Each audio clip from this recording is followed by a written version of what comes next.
All right, everybody. Welcome to week 6. Believe it or not, we are in week 6. We're going to be talking about Draftkings classic slate here, the Sunday slate. We're going to be giving you plays at each position, all the price points, the popular plays, our sneaky plays. But I'm joined here by Rob Megnia. Rob, how you doing, buddy? I'm doing good, man. I'm ready to hopefully make some money this week. Last 2 weeks have been pretty rough for me, Hmm. mostly from not taking my own advice. So whatever I say today, I'm going to try and run with it and hope I can cash out and catch up to you. You've been kind of crushing me in the showdowns and the classics and everything lately. Yeah. Before we jump in and actually show some results from this season, the whole season, I'm gonna put myself out there a little bit. We are brought to you by Gridiron AI. Make sure you check out all the social stuff we have going on. We're on Twitter, we're on Instagram. You're obviously watching us here on YouTube. GridironAI.com has betting models. We have a money line model and a spread model. There are plenty of projections for you to use in your fantasy leagues. Also, one thing I really like about the way they present the projections is you can kind of see like the last 3 game stats, which kind of puts it all in one place. It has weather, has injury news. It's a pretty good one-stop shop. Just for at a glance, especially when you're building lineups or setting your start-sit stuff. So, and also make sure you check out our Slack if you're subscribed. Lots of cool stuff we got going on at Gridiron AI.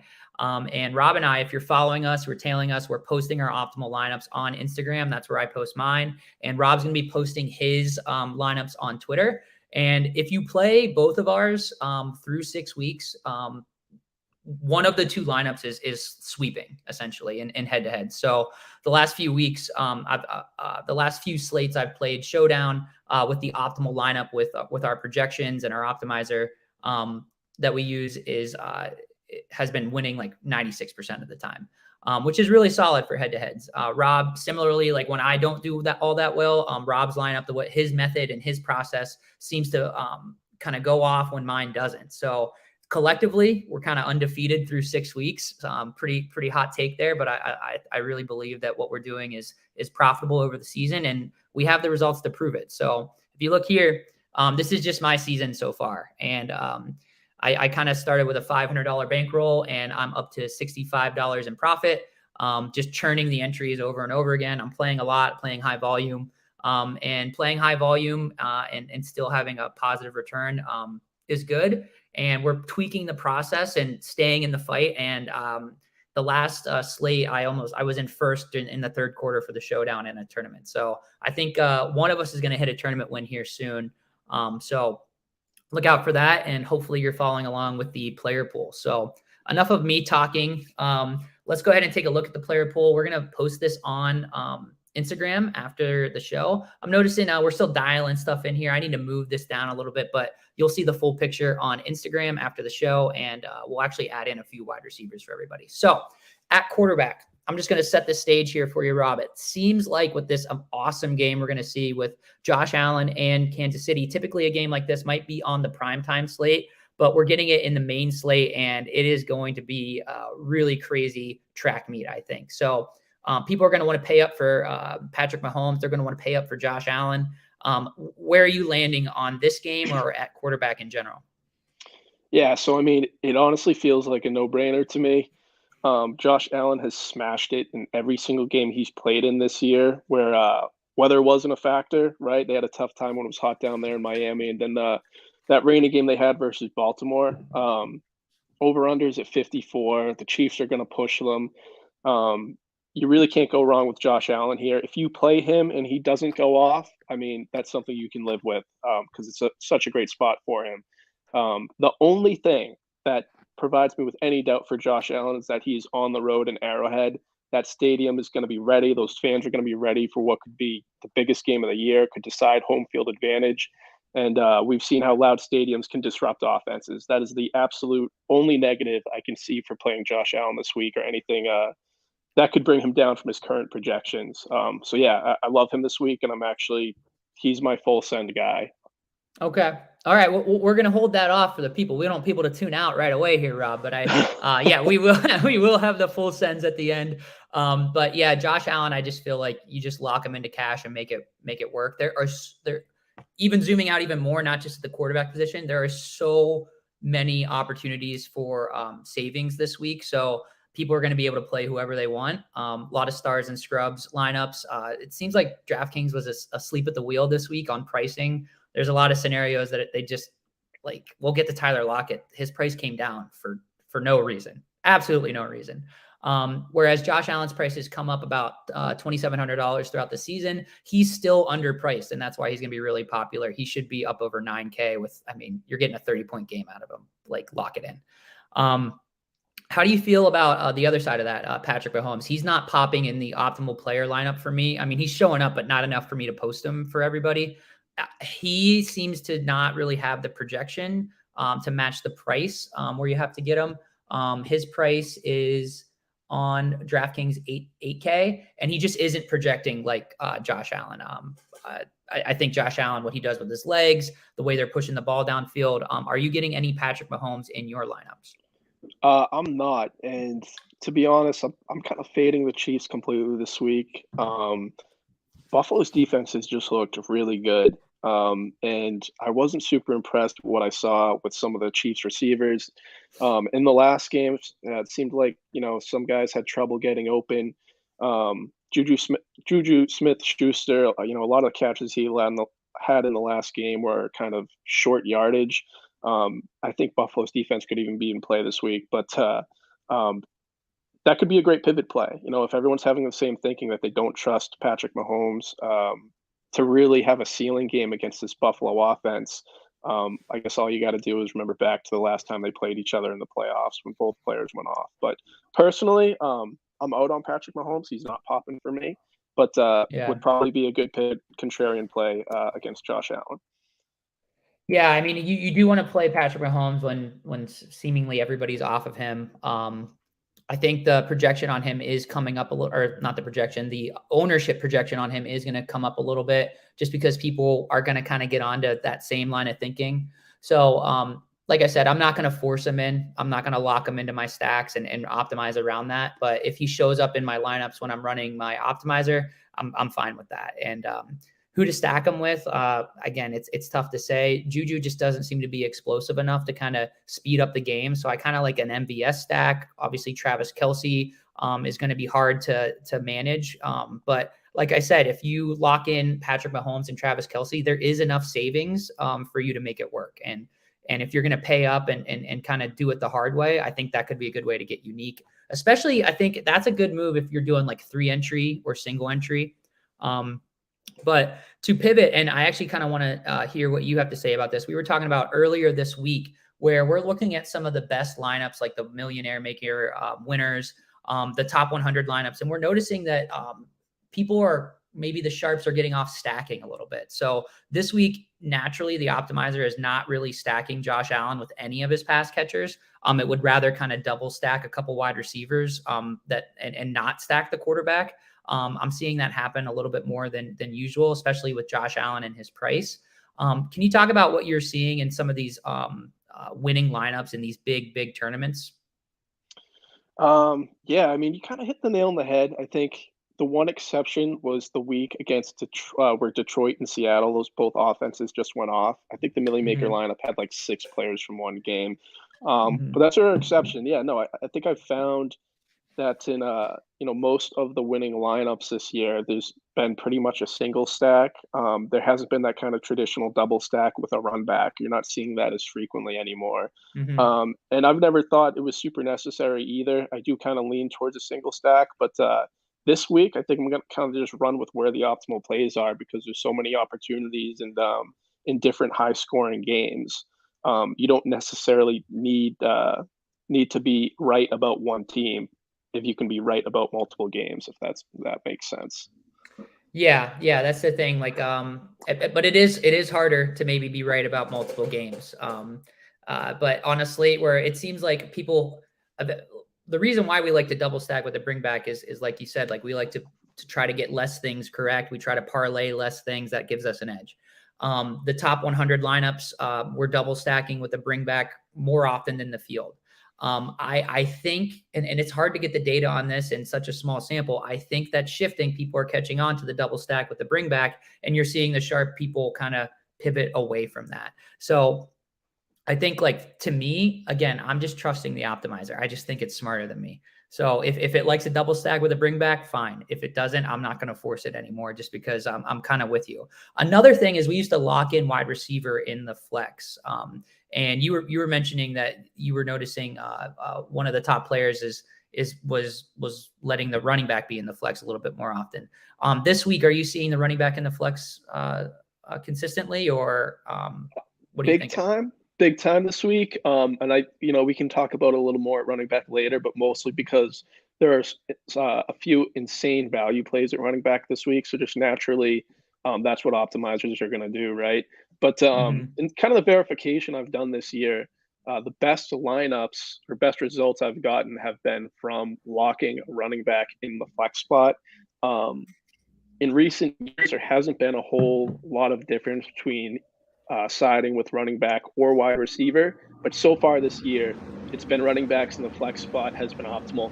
And it kind of makes sense too, because running backs are a little bit more predictable and less volatile than wide receivers. So if you can, choose the right guys to put in those slots, again, it adds less volatility to your lineup. So Yeah.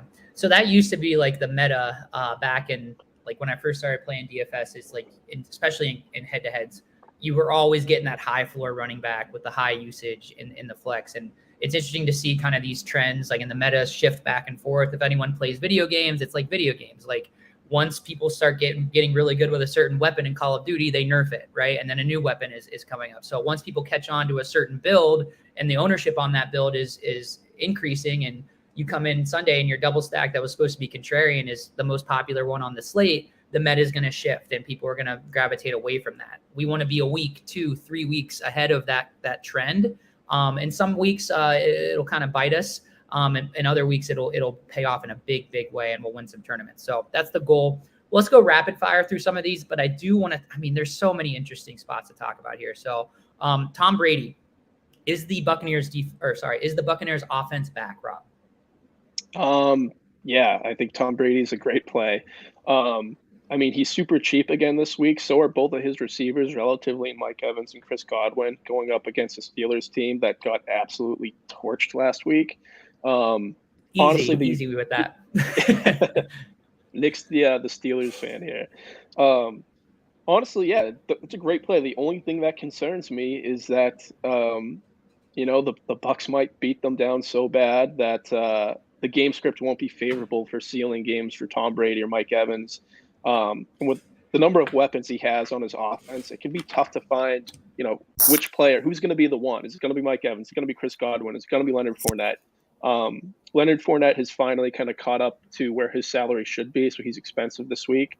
But it's obviously a great value play. And since, the rest of the field is probably on Josh Allen or Patrick Mahomes or Kyler Murray for that Cardinals and Seahawks game, I think Brady could be a fairly good contrarian play. And at 6,300, it opens up some other possibilities in your lineup. Yeah, so I'm looking up the graph here, but let's see, October 4th. All right, shout out to Establish the Run, and specifically Mike Leone. They do some really good stuff over there. No free ads, but shout out to them. Here's the pass rate over expectation graph, which is basically like how often is a team passing over expected. So we expect a team to pass on 3rd and 10, right? But how many teams are passing on 1st and 10, where it's kind of like maybe 51% you should pass, 49% you should run. So the Buccaneers were actually negative PROE, pass rate over expectation, when Godwin, Evans was suspended, when Russell Gage was hurt. They were trotting out some really questionable athletes out there at wide receiver. Since they've gotten their weaponry back, as you can see, they are kind of in the top 3rd of pass rate over expectation, and they're going to keep pushing the ball downfield, even if the Steelers are really bad. So I don't shy away from them because the Steelers might not push them on the way back. I also think that at home, Kenny Pickett might settle down in his second start a little bit. They may be a little bit more comfortable with pushing the pace at home. I think this game could shoot out and could be a really sneaky way to get some exposure to a high-scoring game. You never know with the Steelers. I've been watching them for a long time. Moving on to the next player, I really like Kyler Murray this week. Is he showing up at all for you? He was popping a little bit in some of the lineups I was generating earlier, and you're right. The Seahawks defense has just been terrible, both against the pass and the rush this year. Um, the Vegas totals right now are implying a favorable game script. The over under is right around 51, and the Cardinals have a healthy 26 and a half point implied total. Um, so he hasn't really had that boom game this year. His ceiling hasn't been super high. It's got to be coming soon, right? This could in a divisional matchup, maybe this could be the one. I think Kyler Murray is a solid play this week too. Yeah, definitely. If you look at his the Gridiron AI projection on him, he's projecting pretty well. He also projects for a pretty high ceiling because of the rushing, which is kind of what we haven't seen from him this year, which has been frustrating. But I do think that the Seahawks defense is just so bad. And Geno Smith's going to be really popular, I think. Right now they're kind of projecting as like similar ownership, but if people want to kind of get weird in tournaments and pay down instead of paying up at quarterback, you're going to see Geno Smith get really popular. I want exposure to this game. Why not with Kyler Murray? I think he might sneak by some people this week, and he could have a really good game. Also really like Hollywood Brown, which we'll get to later. That's why as you can see here on the graphic, we have the stack here. Lamar Jackson, again, he's showing up as the fourth most popular quarterback in the player pool, which, to give you just a little peek behind the curtain, I ran 1,000 simulations of what's going to happen on Sunday, and these are the players that show up in most of the lineups. So Lamar Jackson is still very popular in my lineups. Again, not the most popular for the field, probably because he had a little bit of a down game last week. Do you have any thoughts on Lamar Jackson and how he might do at the New York Giants? Yeah, so I think Lamar Jackson is probably one of my favorite pivots off of kind of the big guns this week if you're not going to go Josh Allen or Patrick Mahomes. Um, a big reason for that is because of where his ceiling is at right now. Nick, I've talked to you a little bit about this leverage score that I use to kind of gauge how much leverage you can get off a player based on what the player's projected ownership is and based on what their ceiling is. Lamar Jackson, even as someone who has it was projected ownership, I got him at right around 8% right now, which is kind of more towards the high side for quarterbacks. He has a positive leverage score. Anytime I see a leverage score over 1, those are guys I can see with leverage. If you have a high owned player who has a high leverage score as well, it's basically saying eat the chalk. It's saying it's a good chalky play. So I like Lamar Jackson this week. I think he has 40 plus point upside. In a what could be a competitive game. The Giants have been a competitive team this year. So I think even at 8,100, he could be a great pivot off the other big guns this week. Yeah, and I definitely like stacking him with Mark Andrews, which is going to be a popular play. I'd be interested when we get to tight end to hear your leverage score on him, because I'm really interested in paying up for Mark Andrews this week, even if he's going to be popular. But we'll get to that. Tell me about Geno Smith, man. What's going on? He is literally the best quarterback in the NFL right now in a lot of different categories. Yeah, I mean, this is another guy, who I see is having a good potential for a ceiling game here. I have him as my second highest value this week at 5,700. And you mentioned earlier that Tyler Lockett's salary isn't quite where it should be. So again, in a high scoring game, where in this case Seattle, I believe, is the underdogs. I mean, this could be a smash spot for Geno Smith as well. We could see him go off if as you predicted, if this game kind of goes over. We could see another big game similar to maybe what we saw in Detroit. He was kind of the second quarterback I had written down behind Josh Allen this week. So if you're not looking to spend up at quarterback and want to spend down elsewhere, or want to spend up elsewhere, I think Geno Smith makes a lot of sense this week. Yeah, definitely. I just think that game is going to get so popular because people are definitely on the fact that the Seahawks are like a good offense for whatever reason. Eventually, I think it might come back down to earth. I don't think at home against the Cardinals is that spot. The only thing that could maybe drive the game total down on this is that this is a divisional game, but typically the first divisional game of the year is not any less or lower scoring than usual. But there is significant evidence that the second divisional game of the year, after the teams have figured each other out a little bit more, is lower scoring. But I don't know. The Cardinals and Seahawks kind of know each other. Sometimes that will drive the score down. But I mean, I think it's all systems go because both defenses are so bad, and they both like to keep their foot on the gas for sure, which is weird because that's what Russell Wilson wanted uh, Pete Carroll to do when he was there. Now we kind of see maybe Russ isn't so dangerous. Trevor Lawrence, I mean, like I said, I really like Trevor Lawrence this week, mostly because the two of the highest owned wide receivers are low owned Christian Kirk and Zay Jones. So it's just a cool double stack that I don't think anyone's going to be on, and it's going to open up a ton of salary elsewhere. And I really like building around that, and I don't have to do anything crazy in the optimizer to get it to happen. So do you have any Trevor Lawrence? Do you like him at all this week? What are you thinking about him? I'm not interested in Trevor Lawrence this Okay. week. This is the second matchup between these two teams, and as you just alluded to, sometimes those games are lower scoring, and a game that's already projected at a 42-point total, with the Jags only having a implied total around 20 points. But yeah, it is probably a pretty good contrarian play. I don't think a lot of people will be doing it. I have Trevor Lawrence at under 2% owned. So hey, if he has a smash game, you're going to get a lot of leverage there. Yeah, it's just rare that you see because it is somewhat random. It's rare that you see like two pass catchers and the quarterback show up in the top six. So I think that's meaningful. And it's mostly due to because I'm injecting some randomness and some volatility into the optimization process.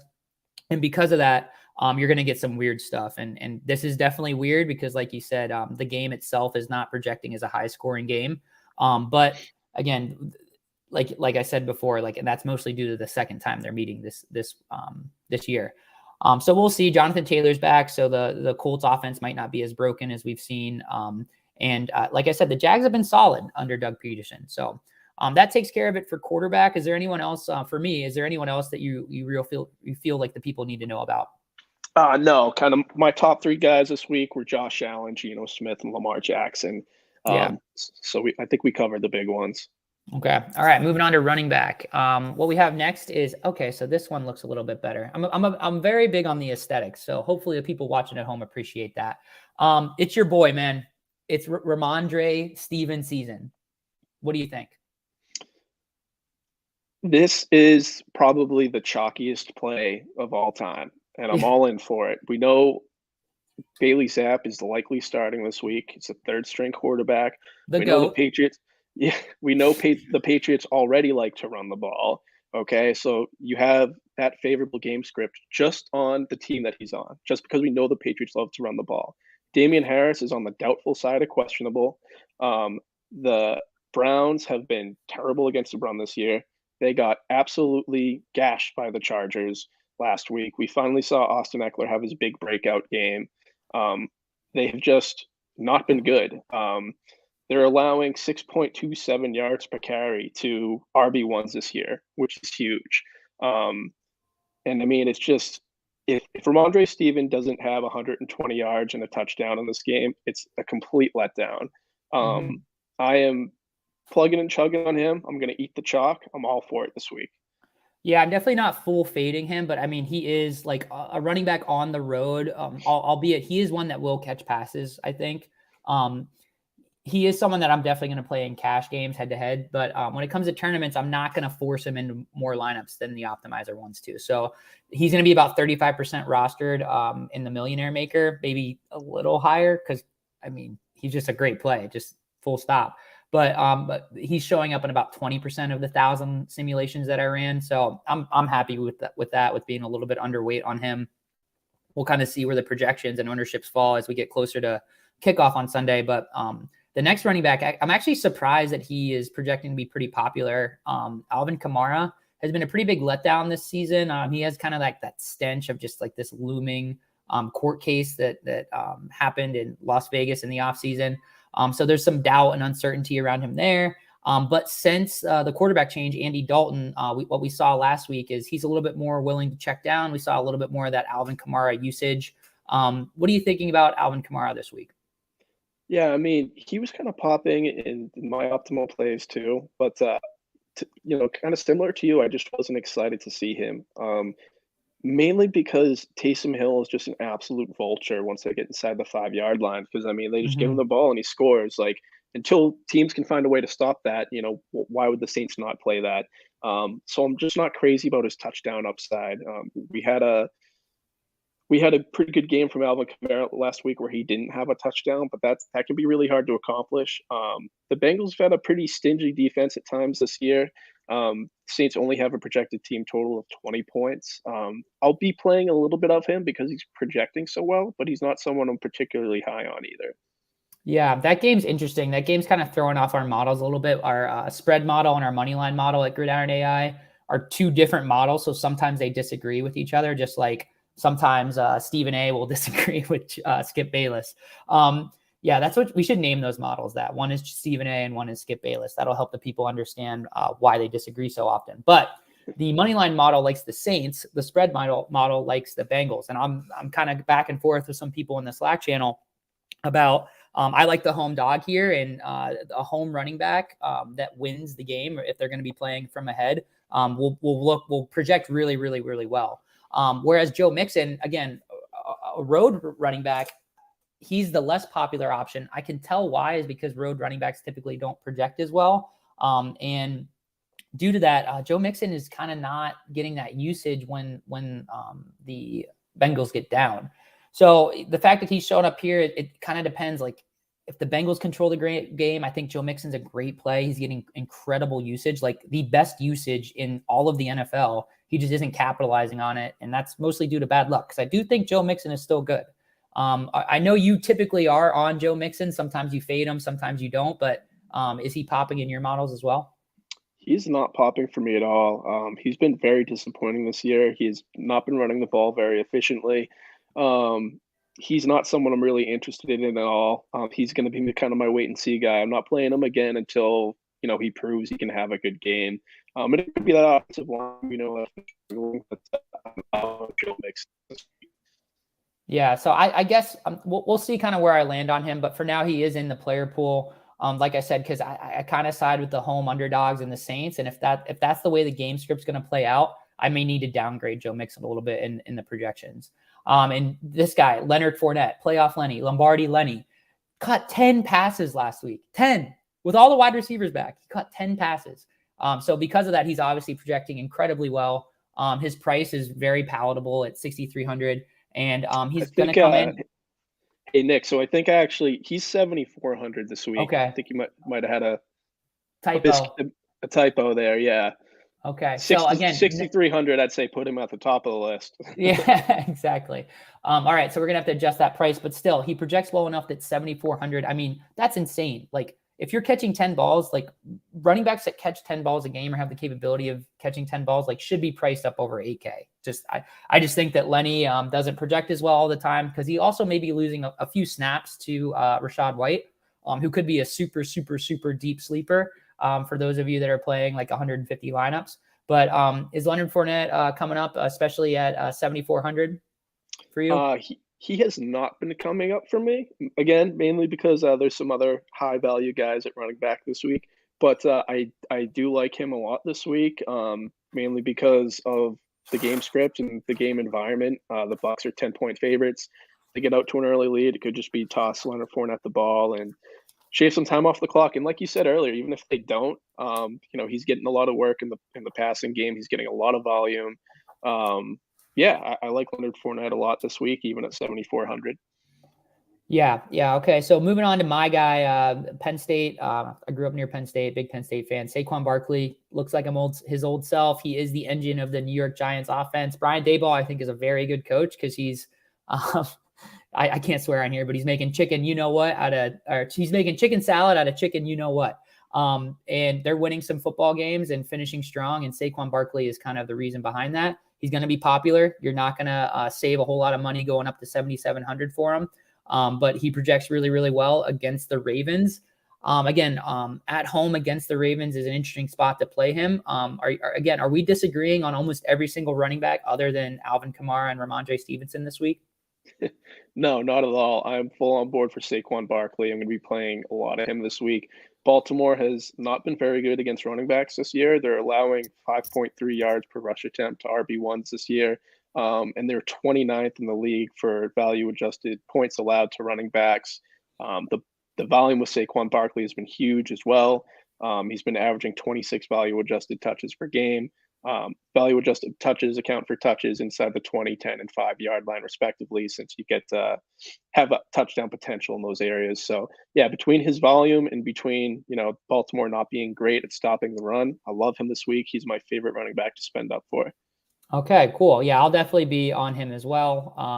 And I actually another running back that you have to pay way up for. No one is really going past. Let me see here.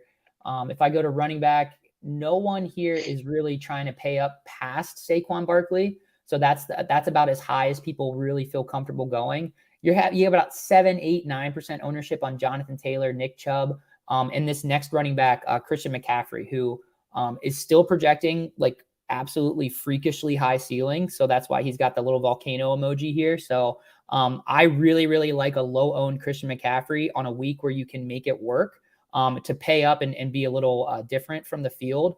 And like I said, he's projecting really, really well. Our Gridiron AI projection on him is the highest on the week. And like I said, he has by far the highest ceiling of any running back, and he's been looking fine this year. How do you feel about this PJ Walker? Do you have anything on him? The coaching changed. Is there anything that kind of pulls you towards Christian McCaffrey? Because you do have to pay up for him.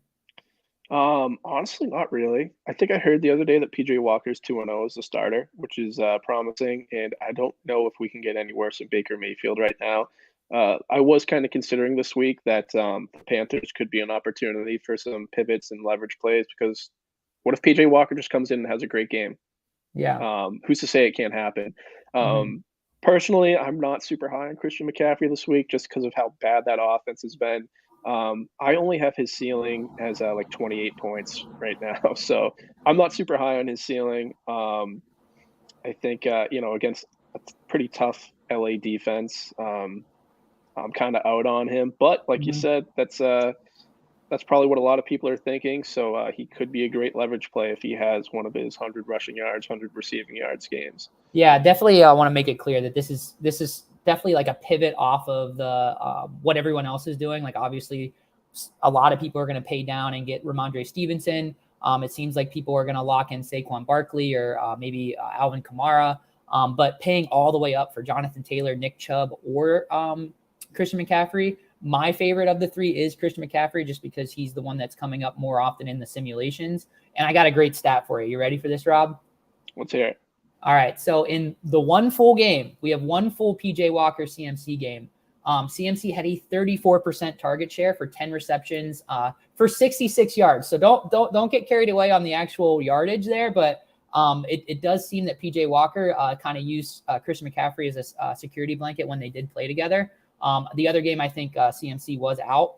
I would need to see DJ Moore in that same game, 3 receptions, 26 yards for 5 targets, which would be improvement on Baker Mayfield. What a disaster he is. Robbie Anderson, 3 receptions, 35 yards for 5 targets.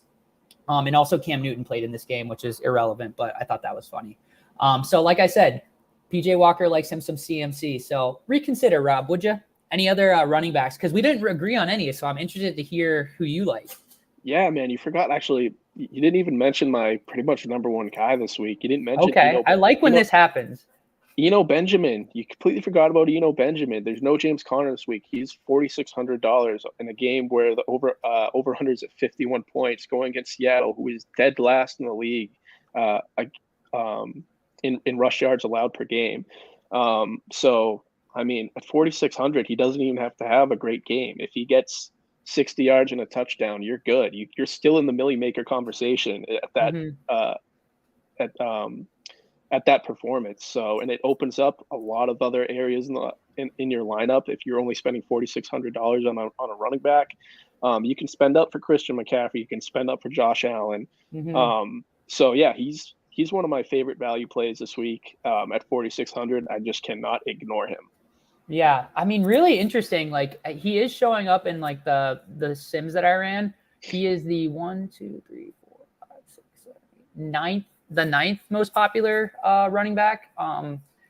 So yeah, I definitely can see it. The main reason why I probably would stay away in tournaments is he's projected to be 39% owned. Yep. 39%. So I like I mean, almost a lock and load in cash, but in tournaments, I'm not going to force him at that. So I'll have about, I'm going to be underweight in terms of like, I will not be playing him as often as the field is playing him. But I mean, you laid it out really well there. I mean, he's got a great opportunity. He's mispriced. It's just, I don't know that he has the ceiling that will kill you, especially because that game should shoot out and there should be a lot of passing. But he is a back that will catch the ball. 7th round pick out of, do you remember? No. I do not remember. So I will look that up for the people. But let's move on to wide receiver if you're ready to go. Oh, I got one more running back. We got time. We have all the time in the world. On the other side, Kenneth Walker, the third. Again, he's another great value play at only 5,400. He should be getting the bulk of the work. He's my least favorite of the value play running backs this week, mainly because Arizona has been a little bit better against the run as opposed to the pass. But we know Pete Carroll does like to establish the run. And we've seen some of those Seattle backs break off some big runs this year. So at 5,400, I kind of like him. But again, he is a little chalky. I have him at 20% owned. But he is someone who could be in consideration to save money at the running back position.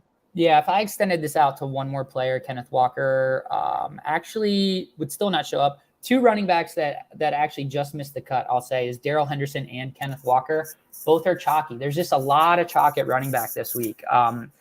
So, yeah, I agree with you. Kenneth Walker is definitely a solid play.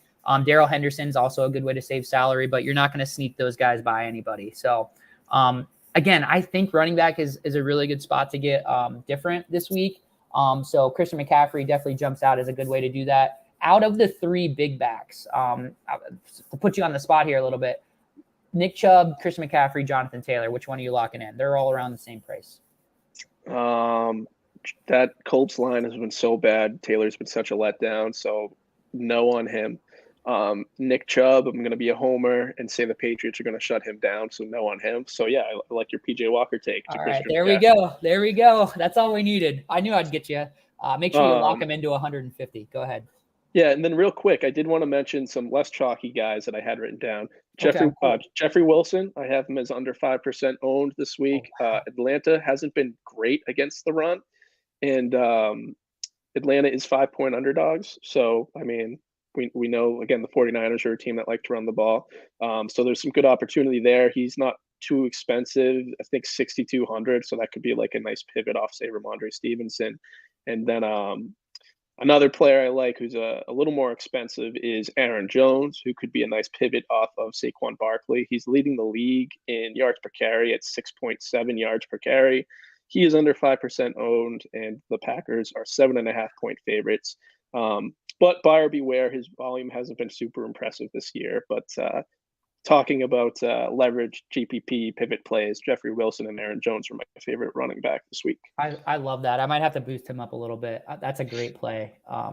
Yeah, so I have him for even less ownership percentage than you. One thing I did want to mention, if you're listening to us on Sunday, check and see the status of Raheem Mostert. I think he's going to play. He's on like the right side of questionable. But if he is ruled out, that backfield gets pretty interesting, especially because Chase Edmonds has fallen out of favor there for Raheem Mostert and actually has lost snaps and playing time to Myles Gaskin. So that might be one of those things like we find out at like 11 o'clock tomorrow morning, Raheem Mostert's not going to play. Everybody just funnels into Chase Edmonds, who might not be that good at football and in this system, even though they paid him a lot of money in Miami.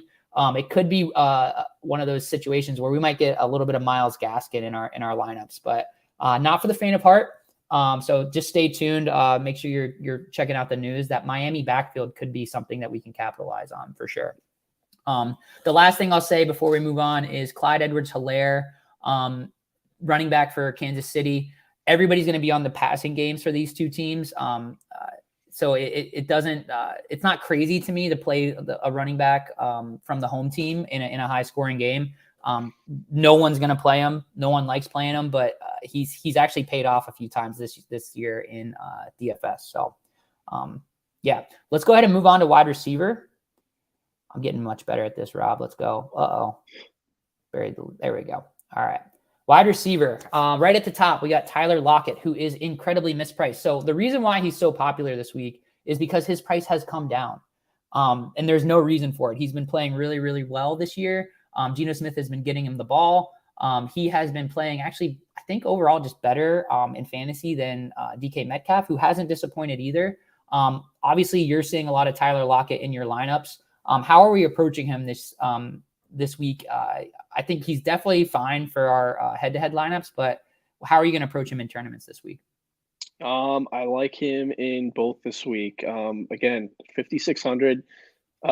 Especially if you're going to go and play guys like Josh Allen or Patrick Mahomes, you're going to need to save up to get ceiling points from wide receivers, and Tyler Lockett offers that at 5,600. As you just mentioned, Geno Smith really likes him in what's supposed to be the second highest scoring game on the slate. He seems like a no-brainer to me, so I'm all in for Tyler Lockett at 5,600. If DraftKings is going to give us that salary edge, we got to take it while it's there. Yeah, definitely. It's pretty rare. They usually like to keep it tighter over there, but yeah, maybe they know something we don't. And in that case, that would make him a pretty good fade. And yeah, that might be a good way to get contrarian.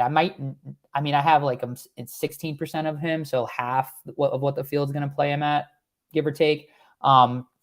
I might downgrade him a little bit just because like anything over 30%, if it fails, you just get so much leverage in tournaments, right? So we'll see. I'm playing mostly 20 entry stuff. So out of those 20, I'm not going to full fade him, but I wouldn't really love to see him in more than 2 or 3 lineups, in my opinion. All right, the next 2 are not for the faint of heart. Like I said, these are 2 really popular plays in the 1,000 simulations that I ran. Definitely pairing them only with Trevor Lawrence.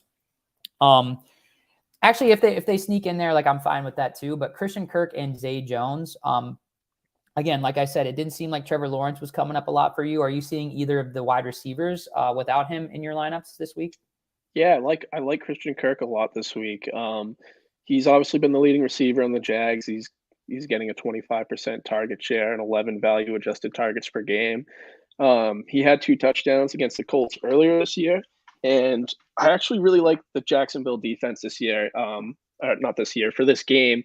I think it could set up the Jags offense in some good spots because Matt Ryan's been turning the ball over a ton. So hey, if the Colts are turning over they're turning over the ball in their own red zone or in their own zone, it kind of sets up a short field for Trevor Lawrence and the Jags. It maybe gets Christian Kirk some more touchdown opportunities. That's kind of the way I was thinking about justifying playing him this week. So yeah, I like him a lot. Yeah, we'll see. I'll also kind of throw it back to running back. If that plays out, you know what I mean? Like Matt Ryan is bad. He's really bad. It's sad to see. But there could be some opportunities for running backs to do well in Jacksonville. So I obviously we're very much on the passing game in Jacksonville, but at under 5% owned, Travis Etienne, like definitely interesting and in a game script where everyone's going to be playing. Actually, no one's really going to be on this game, but Travis Etienne, I don't think is too cute, especially at 5,000. And I think he's kind of starting to kind of pick up a little bit and take over for James Robinson in passing downs. Are you seeing DK Metcalf again? I need to fix that ownership projection on him. But DK Metcalf does project really well this week. He's an absolute monster. Arizona, I don't think, has anybody that can cover him. He is coming in around 14%, so kind of middling ownership. Are you seeing any DK Metcalf? Obviously, in that high-scoring game, he's definitely showing up in your optimals, right? He is not, but also he is actually he's at 6,800 this week, not 7,400. Just a heads up. So he is a little Okay. cheaper than what's listed there. There we go. So he's not popping up a lot for me. And again, to understand kind of where my pool is coming from, as I mentioned at the beginning, I'm going hard on Josh Allen. So that's going to force the optimizer that I'm using to kind of lean into some more value plays. And at 6,800, he's a little too expensive to show up there. But if you're spending down at quarterback, like for example, if you have Geno Smith, you better have DK Metcalf in your lineup because Geno Smith probably isn't getting there without DK. He's a great play this week against a pretty porous Arizona pass defense. So I like that play. Yeah, I think specifically, like I probably might set a rule where like if I have Geno, I only want one of his pass catchers because I think it's going to be so popular to stack both. And you're going to see someone play Geno, Lockett, Metcalf, Marquise Brown, and Zach Ertz. Like it wouldn't surprise me if that's what wins the Millionaire Maker. It may be that the Seahawks like game environments are just like what we want for fantasy football. So again, it's not, you're not going to sneak that stack or any combination or variation of that stack by anybody, but it might be what you need to win just because the Seahawks defense is historically bad. I know you mentioned that you might not be really on any Steelers, but Deontay Johnson, again, the targets are there. I'm not really sure if I love the play, even as a Steelers fan, but like I said, I'm going to trust the projections on this one. He is projecting for 14 points. Not a lot of ownership in a game at home that could shoot out. I really do believe that. And I don't know that the Steelers are really going to be able to run the ball all that much against the Bucs defense that's been stout against the run for about 2 years now. Are you seeing any Steelers wide receivers in your lineups this week? So you're not gonna like this, Nick. Deontay Johnson was coming up in my lineups, and then I made the decision to fade the Steelers completely. I don't want any of them. Okay. Um, Okay. I would say though that the one thing that you have going for you if you're playing Deontay Johnson, and this may seem bad, but five weeks through the season, the Steelers are the only team in the NFL who do not have a touchdown from a wide receiver. Um, a lot of the averages says that cannot continue, right? A Steelers wide receiver is going to get a touchdown at some point. So every week it doesn't happen, it becomes more likely. That would be the only reason I'd play a wide receiver on the Steelers this week. Okay. All right. I kind of like that. Especially a little peek behind the curtain again. My bachelor party was this weekend in Buffalo for the Steelers Buffalo Bills game, which was not fun as a Steelers fan, but as a human being, I had a lot of fun in Buffalo. One of the bets that I made just with myself was that if George Pickens scored a touchdown, I would get a tattoo. Thankfully, that did not that did not pay out. He had a great game though. I'm actually need to look back and see if I actually have any George Pickens, but I always will be exposed to George Pickens just because I love him as a player. And I do think he is ascending and getting better and getting more opportunity and demanding a higher target share every single week.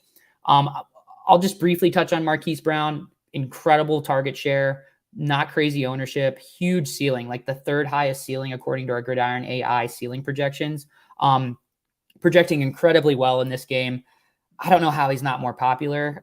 Probably the price tag of 7,200, but I'm fine with that, especially because, like we keep saying, there's so many other places you can save on salary. And if you're playing Marquise Brown, you're likely playing Geno Smith, and there you go. That's the salary savings you need. Other than Marquise Brown, is there any other Cardinals wide receivers you're playing and trying to stack up in this game? Yeah, absolutely. So kind of my third listed receiver here, Rondale Moore. He's only 4,200, and really that's kind of it. I mean, it's just such a great value play. I have him as the second highest value between projections and salary this week. He's projecting fairly well in a high scoring game. He should be the wide receiver too. He's probably just getting his legs back since he was injured at the beginning of the season. And like you said, Marquise Brown has seen a lot of targets this year. Maybe Seattle has a plan to double cover him, or maybe set up a more favorable game environment for Rondale Moore.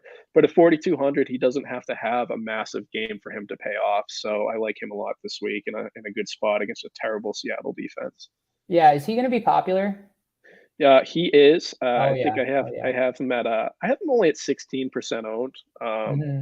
which isn't huge compared to some of the other guys. But again, at Yeah, 4,200, sometimes I'm more willing to eat the chalk when a player is really cheap, and then you can yeah. get different elsewhere at a higher salary. So that makes sense. That kind of explains why Marquise Brown is so is not as popular as I thought he would be. It's because like people are getting exposure to their bring back as Rondale Moore and the Seattle Seahawks like double stacks. You know what I mean? They just want to do the cheap version of that, right? And because of that, he's coming in almost 30%, according to what I have here. And like I said, that makes Marquise Brown, in my opinion, just an even better play. So I really like him a lot. Rondale Moore will make. I'm going to do like another page just because you need more wide receivers to make your lineups work. So I'm going to add another page of wide receivers, and Rondale Moore will be in that. And then we'll post this on Instagram later today. Maybe we'll put a poll or something. I don't know if people would rather have the more updated version of the player pool Sunday or have more time to use the less updated version on Saturday. We'll see maybe what people think in Slack, but make sure you join that Slack. Gridiron AI, shout out, company man. Anybody else at wide receiver you like? I know I kind of went through my top six. I know Jamar Chase is going to be popular this week. How do you feel about him? Jamar, yeah, I mean, I'm not super hot on him. I guess if T. Higgins isn't playing, he's kind of bound for that breakout game. It's probably a pretty good leverage play there. But a chalky play this week, obviously Stephon Diggs in that Buffalo Kansas City game.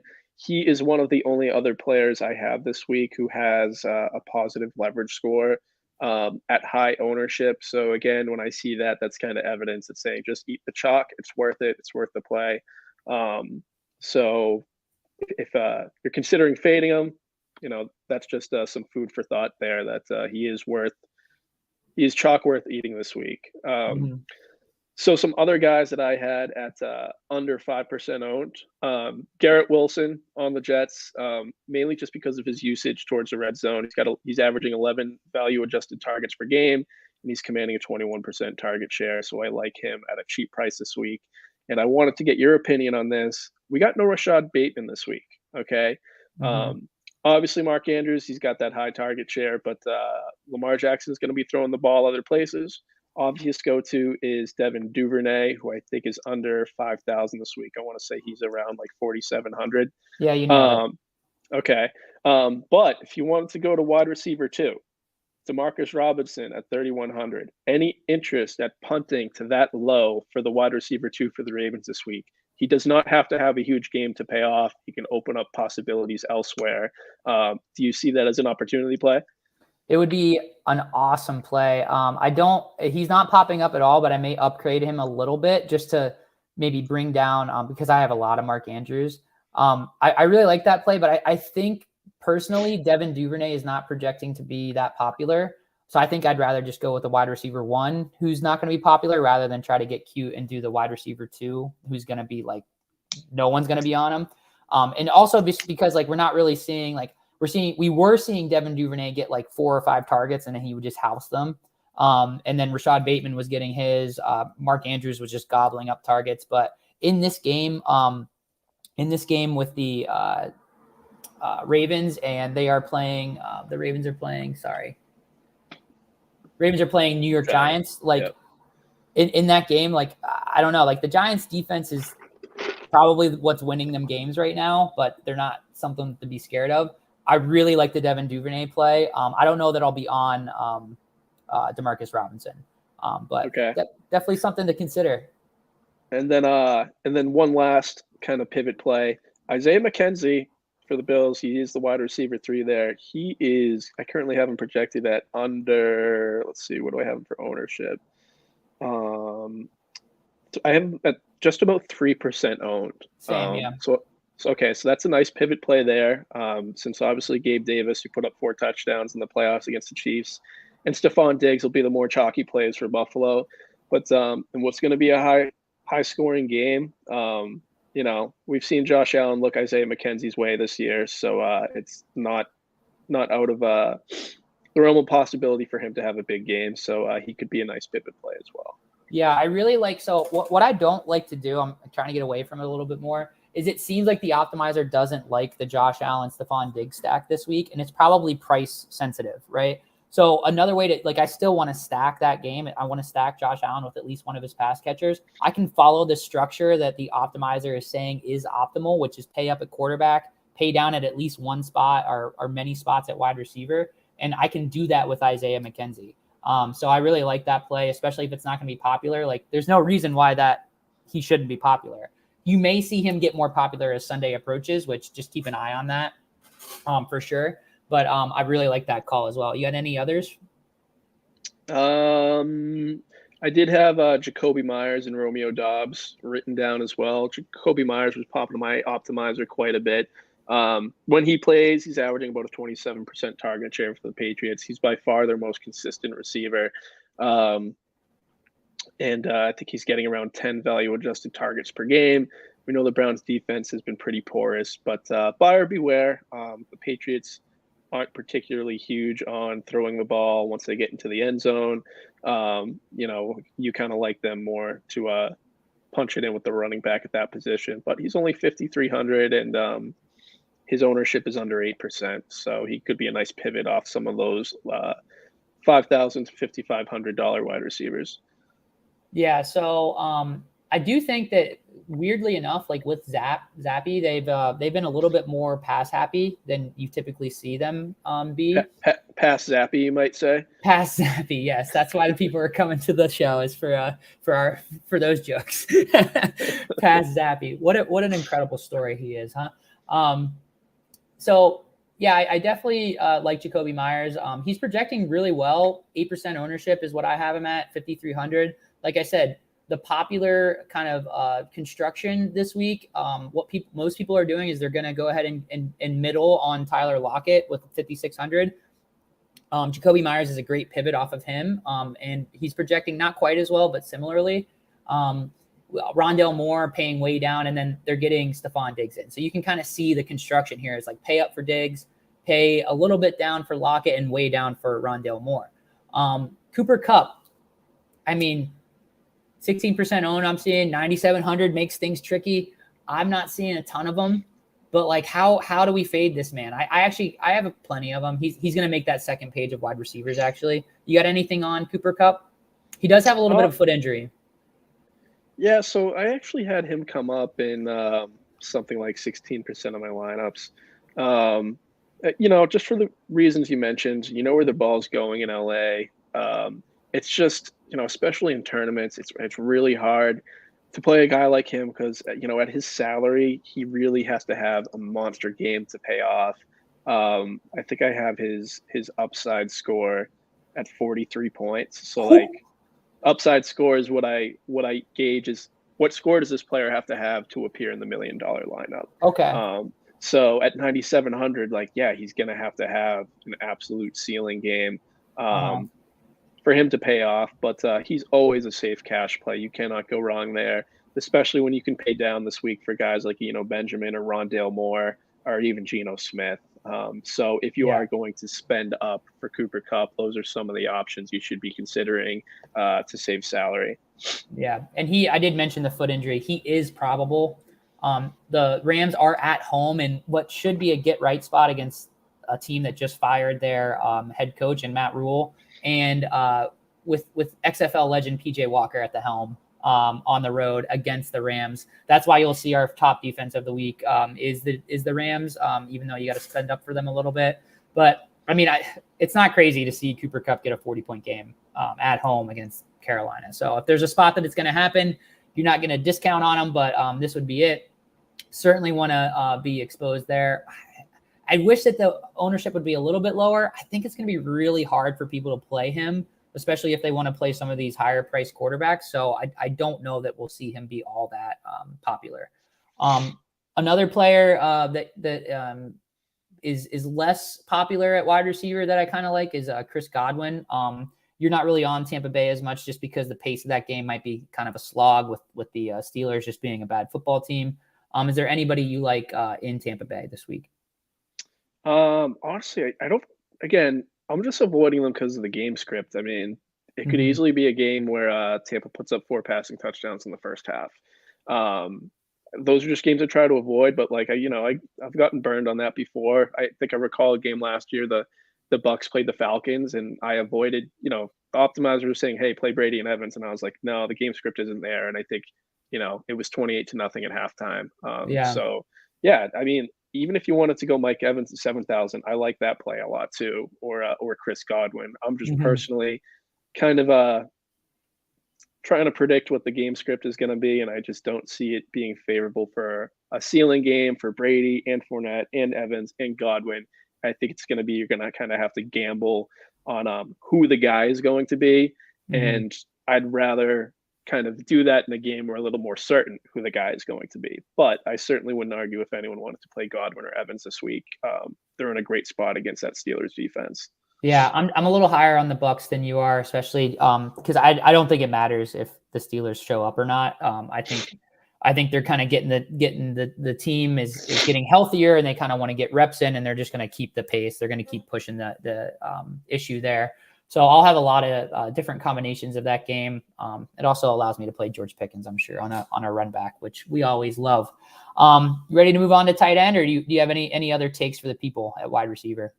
Yeah, I mean, I mentioned Romeo Dobbs earlier, just some stats. The Jets are 26th in the league in adjusted points allowed to wide receivers, and he's averaging 7 value adjusted targets per game. So that's pretty good value for a guy at 4,800. Yeah. You keep mentioning the value adjusted targets. I know what it is, but do you want to touch on that real quick? Yeah, sure. So it's basically um, you're adding to a target. So say a player averages 7 targets per game, but if they're getting targets inside the 20, 10, and 5 yard lines, I'm adding maybe like half a target or 1.5 targets um, to a player who's getting targeted in that area because of touchdown potential in that area.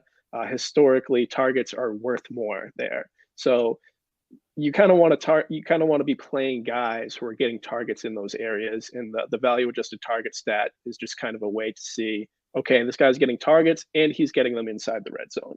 Yeah, so I imagine like the goat of that would be like Green Bay Packers Devontae Adams would be like you almost have to double his targets because he's targeted so often in the red zone. So yeah, again I said I knew exactly how you did that. I kind of forgot how you were calculating the value adjusted targets, so thank you for that refresher. Pretty cool metric, and I know that is kind of sticky year over year. So definitely one that we want to follow, and it's one you came up with. It's different from the high value touch metric that you might see out there on Twitter from some of the people in the industry. But that's why Rob's the best in the business. He'll come up with his own metrics for us. All right, let's move on to tight end. I'm going to let you go first here at tight end. Obviously, we like Mark Andrews, but who else is sticking out to you at the position? Yeah, I mean, there's some chalky plays in here. So I'll just get them over with here. Tyler Higbee, he's got one of the highest target shares in the league, not just among tight ends, but among receivers at 24%. So if it's not going to Cooper Cup, it's going to Tyler Higbee, and he's only 4,600 this week. He does have an projected ownership of 18%, so he is going to be a little bit chalky. And the Rams are 10-point favorites, so it might not be the best game script, but I like him for the volume alone. And then right behind him, I have Zach Ertz at 4,900, who's pretty much half the ownership of Tyler Higbee at right around 8 to 9%. He has had great volume this year. He's got about a 20% target share, and he's averaging 11 value adjusted targets per game. And that might kind of shock you, right? The 11 value adjusted targets, because he just hasn't really gotten the touchdown equity yet this year. It's got to make me think that, again, law of averages, those touchdowns got to be coming.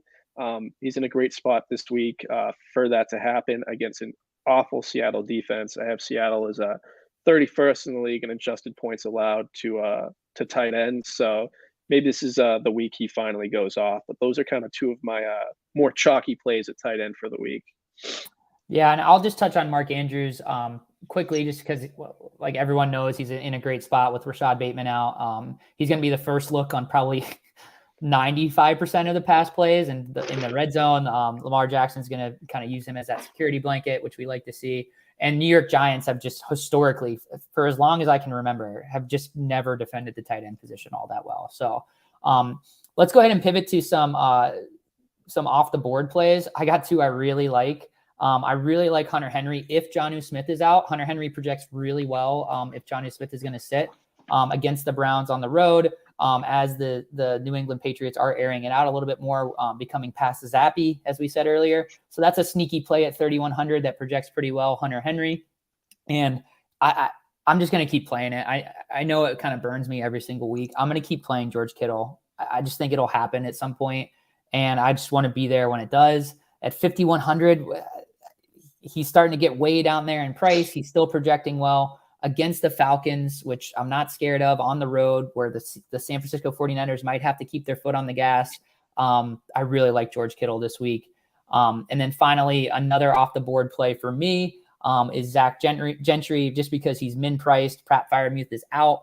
Like I said, I think this game could shoot out, and Zach Gentry might be Kenny Pickett's kind of outlet. And I know that, like, even when Pat Freiermuth is active, like, you'll see a couple Zach Gentry targets in the red zone. The Steelers like to utilize their tight ends in the red zone, and they have for a really long time. So what are some off the board guys at tight end you like this week? And are you on any of these off the board plays that I'm on? Um, I kind of like the Zach Gentry play if Pat Fryermuth does not play. But a player I wrote down, and it's so crazy, it just might work. I mentioned Zach Ertz against the 31st ranked team against tight ends. The Hmm. only team that is worse against tight end this year is on the other side, or is the team that Zach Ertz plays for, is the Arizona Cardinals. I put down Will Disley as one of my pivot plays this week. He has a leverage score of 5.79. When you see leverage scores get that high, it's like basically saying it's too high. It would have to be so outlandish for it to happen.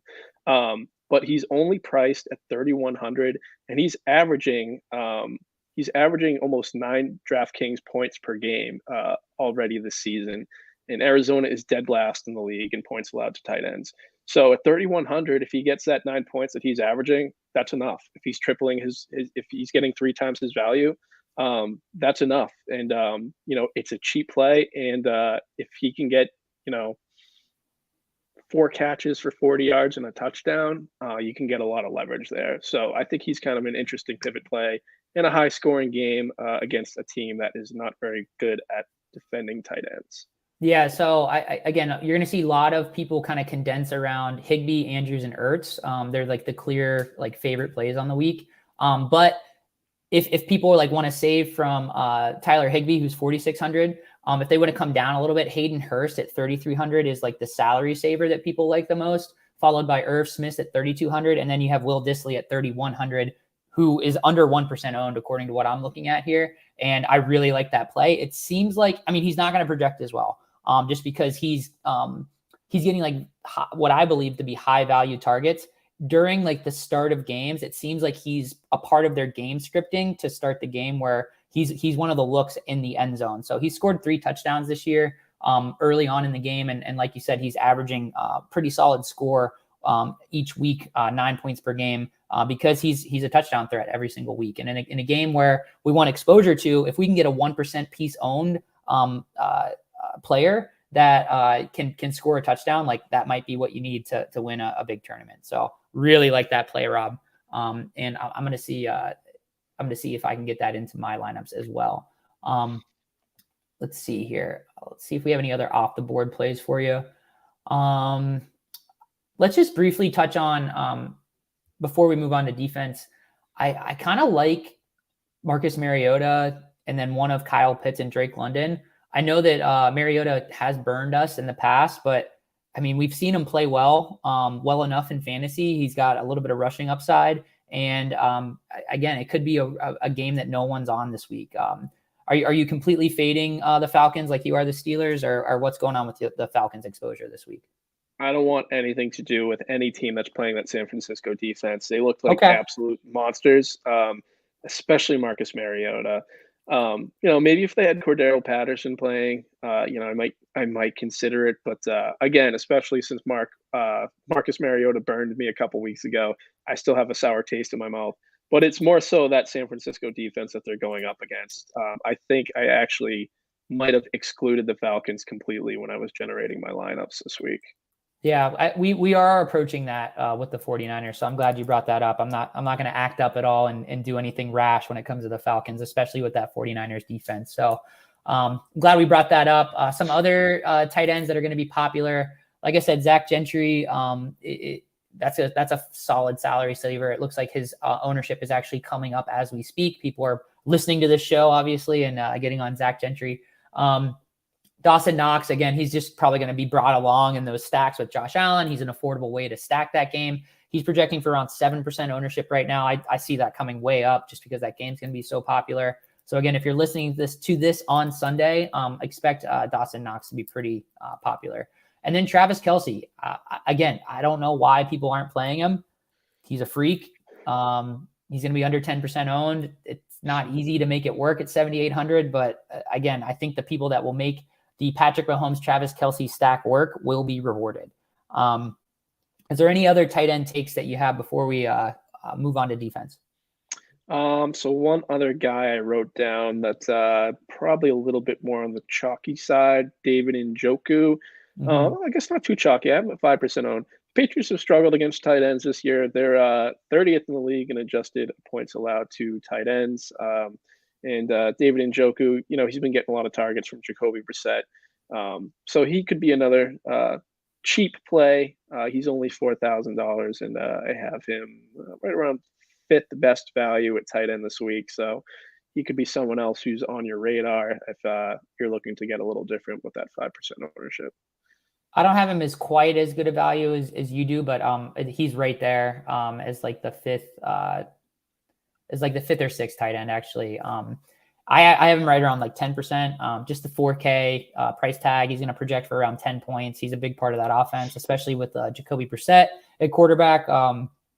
And they paid him to have a big role in that offense. So I like that call a lot. Let's go ahead and move on to defense, which is just gross, man. I don't really want to play any defense this week. Why are we still playing defense in DFS? I don't know. But the LA Rams come out as the most popular option. Again, Madam PJ Walker. If you get that reference, shout out to you for knowing Black history. Do you know who Madam CJ Walker is? No. Madam CJ Walker is the first female Black millionaire. So she invented a lot of hair care products and stuff. I know that from my time teaching middle school in Philadelphia. A little bit of Black history for everybody while we're here. So Madam PJ Walker, that's probably offensive. PJ Walker is coming into LA to play the Rams. And again, they're going to be a popular play. They're projecting well. You're not going to save a whole lot with them. Who do you like at defense this week? Because I'm honest. I'm going to be honest with you. I did the whole CJ Walker bit because I don't know what to do this week. Yeah, sure. So my top defense, the one that appeared the most, were the New Orleans Saints. At 2,800 against a Bengals offense that we know has been struggling. That line has been struggling to protect Joe Burrow this year. They're a little on the chalky side. I haven't projected it between 7 and 8% ownership. So they are one of my favorites, along with the Jacksonville Jaguars, who are a little more expensive at $3,000 against the Colts. I think going into last week, Matt Ryan by himself had something like 15 turnovers. He's just been getting murdered. And he turned the ball over more last week, so I'm not even sure what those stats are up to date. But that Jacksonville Jaguars defense has looked pretty impressive at times this year. So I like them for at least a couple turnovers, at least a couple sacks, maybe even a defensive touchdown. They're probably my favorite team to play this week.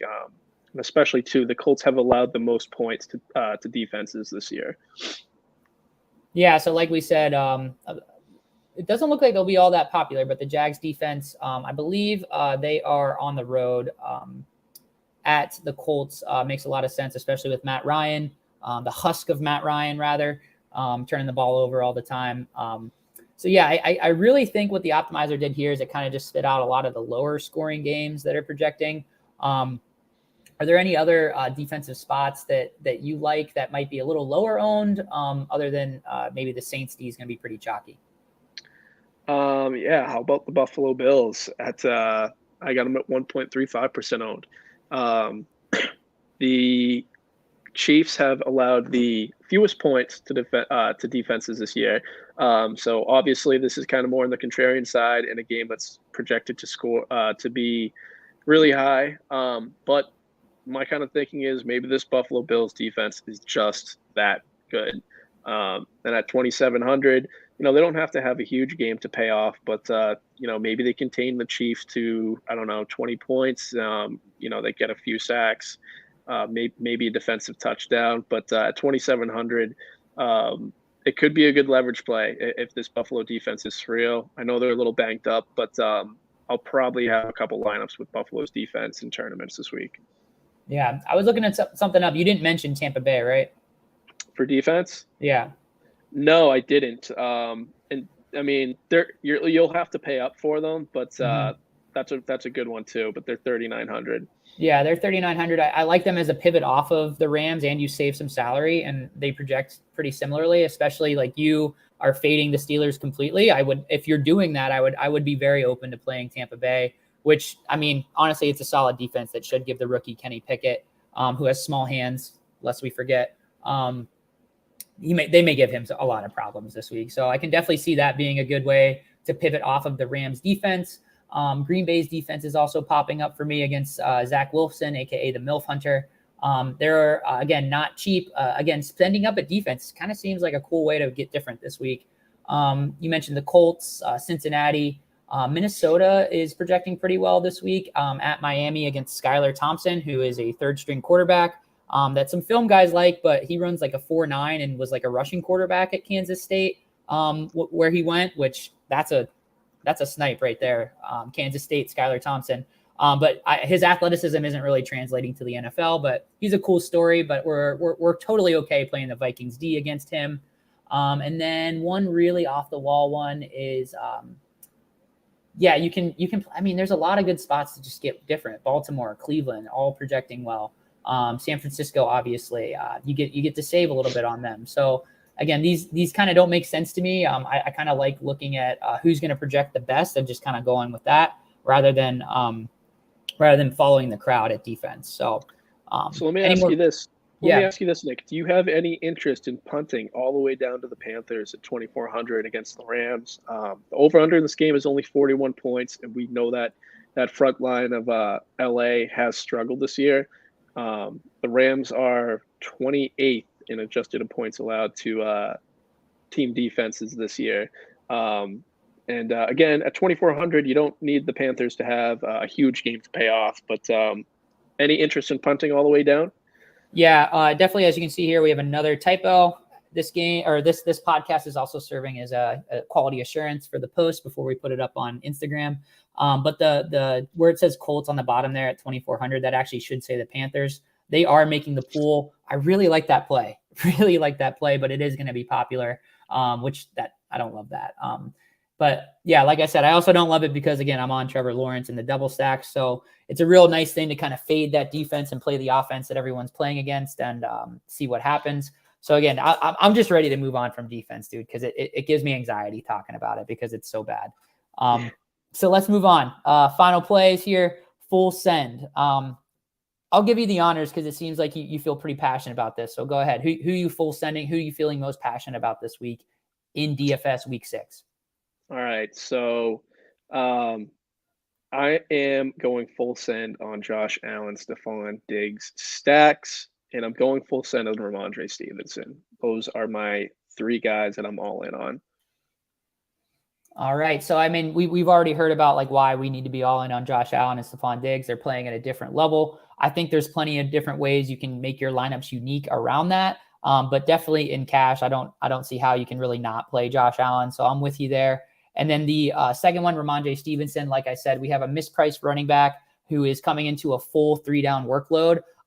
Quick question. Does Pierre Strong or JJ Taylor scare you off Ramondre Stevenson at all? Do you think they're going to get any work in the running game or on third downs? They will not get enough work for it to make a difference. Okay. I think we'll probably see JJ Taylor get some touches, but it could be more of just giving Ramondre Stevenson some time to breathe, that kind of thing. Yeah. I actually didn't come into this with a full send, but as you've been talking me through kind of my own player pool and letting me know kind of where your head's at, I think I really like targeting Lamar Jackson and Mark Andrews, and then I can get different from there. But also like Devin Duvernay, Lamar Jackson stacks with maybe a Saquon Barkley bring back, like is just the right amount of like popular chalk that I'm okay with. You said the leverage score on Barkley's solid or right around, like how much leverage are we getting on him if we play him?